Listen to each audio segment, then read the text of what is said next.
brought to you by Candid. Candid dusting powder, 4 skin problems का एक expert solution. Candid dusting powder, हटा खुजली, लगा कैंडिड। 28 फरवरी 2026 को अमेरिका इजराइल ईरान वॉर की शुरुआत हुई थी और ठीक 2 महीने बाद यानी कि 29 अप्रैल को इसमें रशिया के जो प्रेसिडेंट है व्लादिमीर पुतिन और अमेरिकन प्रेसिडेंट डोनाल्ड ट्रंप के बीच बातचीत हुई है। इस बातचीत में क्या-क्या हुआ है, क्या इस जंग की बात हुई है या नहीं हुई है, हमारे साथ है नावेद, बताएंगे जी। देखिए, सबसे पहले ये बता दूँ मैं अपने व्यूअर्स को कि ये जो बातचीत थी, ये कोई मामूली बातचीत नहीं थी, 1.5 घंटे तक के बातचीत चली है।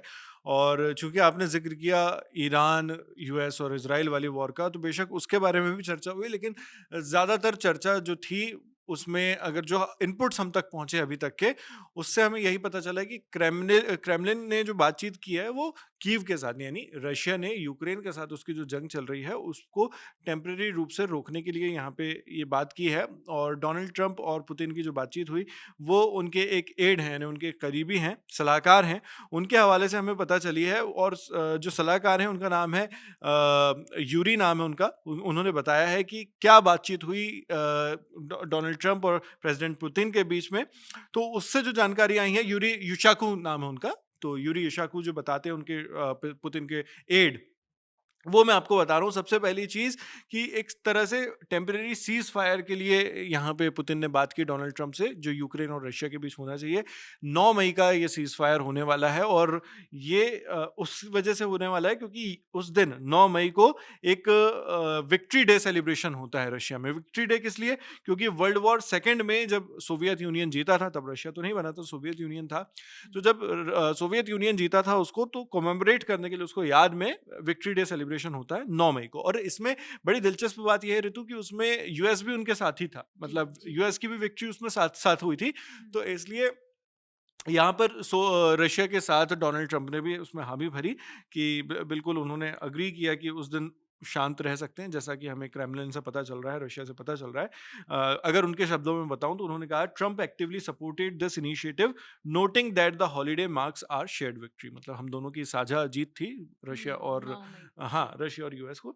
तो इस वजह से उन्होंने इसके लिए तैयारी दिखाई। तो उसके अलावा जो प्राइमरीली फोकस था वो वेस्ट एशिया में जो वॉर चल रही है, यानी ईरान के नाम पर, ईरान के खिलाफ जो अमेरिका और इजराइल की जंग चल रही है, उसको लेकर था। लेकिन उसमें बातचीत क्या हुई, ये अभी उन्होंने साफ साफ नहीं बताया है। और इसके अलावा जो उन्होंने एक और जानकारी दी, वो ये है कि व्लादिमीर पुतिन ने डोनाल्ड ट्रंप का जो डिसीजन है ईरान के साथ सीज फायर करने का, उसको सही बताया। और उन्होंने कहा कि इसको एक्सटेंड करना चाहिए, मतलब सीज फायर और लंबे वक्त तक रखना चाहिए। और ये भी कहा पुतिन ने ट्रंप से कि आप नेगोशिएशंस पर ध्यान दीजिए लड़ने के बजाय, और जो भी सिचुएशन है ओवरऑल उसको आप स्टेबलाइज करने, स्थिर करने की कोशिश कीजिए। ये पुतिन ने डोनाल्ड ट्रंप से कहा है। तो ईरान के खिलाफ जो यूएस इजराइल की वॉर है, उस पर ये अपडेट ओपनली उन्होंने दिया। हालांकि ये जरूर वो बोले हैं कि प्राइमरीली उनकी बातचीत वेस्ट एशिया में जो वॉर चल रही है उसी को लेकर है। लेकिन क्या बातचीत हुई, ये स्पष्ट रूप से, क्योंकि 1.5 घंटे बातचीत चली है ऋतु, तो 1.5 घंटे में सिर्फ ये बात तो नहीं हुई होगी कि आपने सीज फायर करके अच्छा किया। और यहाँ पे एक कैच ये भी है ऋतु कि इससे पहले आपने और हमने एक खबर पर वीडियो किया था, आपको याद होगा कि जो ईरान के फॉरेन मिनिस्टर है सैयद अब्बास अरागची, हाँ, वो रशिया गए थे और उन्होंने प्रेसिडेंट पुतिन से मुलाकात की थी। और उन्होंने ईरान में जो सिचुएशन चल रही है उसको लेकर कहा था। तो उसके बाद पुतिन और ट्रंप के बीच ये कॉल जो है ये और ज़्यादा इंपॉर्टेंट हो जाता है इस वॉर के मद्देनज़र भी, क्योंकि वहाँ पर पुतिन ने उन्हें ये भरोसा दिलाया था, ये वादा किया था कि हमसे जो बन पड़ेगा वहाँ पर शांति के लिए, स्टेबिलिटी के लिए, वो सब कुछ हम करेंगे।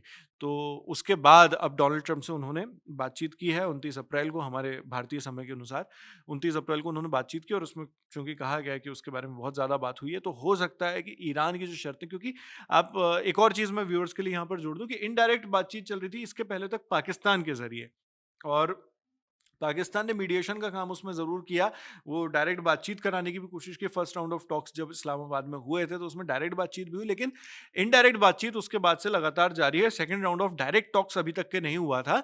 और उसके बाद पाकिस्तान से ईरान कहीं ना कहीं उतना खुश नहीं नजर आ रहा था। हालांकि जब पुतिन के पास वो पहुंचे और रशिया में उन्होंने कदम रखा, तो मॉस्को में उन्होंने ये भी कहा, अब्बास अरागची ने, ईरान के फॉरेन मिनिस्टर ने, कि इस्लामाबाद में हमारी जो बातचीत थी वो अच्छी थी, फ्रूटफुल डिस्कशन था। लेकिन स्वाभाविक सी बात है कि जब वो किसी कंक्लूजन पर नहीं पहुंच पाया और जब आपको रशिया से बातचीत करनी पड़ी, यानी पाकिस्तान इसमें विफल हो गया था, इसको उसमें जी। कोई गुरेज नहीं है, उसको देखने में सीधा सीधा नजर आता है।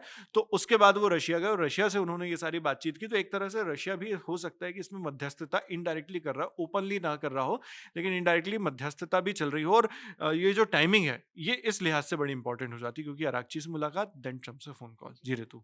जी, तो इसमें लगातार हम बार-बार ये चीज़ देख रहे हैं कि लगातार ईरान इस चीज़ को ये कह रहा है कि पाकिस्तान के अलावा और भी जो देश हैं, वो मीडिएशन की भूमिका निभा सकते हैं या सकारात्मक या नकारात्मक किसी भी रूप से इसमें अपनी भूमिका दे सकते हैं। और अभी अभी कुछ समय पहले ही मैंने एक और इस पे वीडियो किया था कि जो ईरान के फॉरेन मिनिस्टर हैं और इंडिया के फॉरेन मिनिस्टर हैं, उन दोनों की भी फ़ोन पर बातचीत हुई है और उसमें भी सीज़ फायर का मुद्दा डिस्कस हुआ है। इसमें एक चीज़ ध्यान देने वाली बात ये है, चूँकि नावेद ने ऐसा बताया कि इसमें यूक्रेन और रशिया का जो वॉर चल रहा है, उसमें टेम्पररी सीज़ फायर की भी बात की गई है। पर यूक्रेन की तरफ से अभी तक इस पर कोई ऑफ़िशियल बयान नहीं आया है और इसके पहले जो भी सीज़ फायर हुए हैं, यूक्रेन लगातार इस चीज़ को कहता रहा है कि रशिया सीज़ फायर की बात तो करता है, लेकिन 2 से 3 दिन भी नहीं होते और उस सीज़ फायर का उल्लंघन हो जाता है। तो ये एक यूक्रेन का भी पक्ष इसमें शामिल करना ज़रूरी है। बाकी फ़िलहाल जो भी इस बारे में अपडेट्स आएँगे, हम आप तक पहुँचाते रहेंगे। मेरा नाम है रितु, मेरे साथ है नावेद। देखते रहिए दिल ललन टॉप।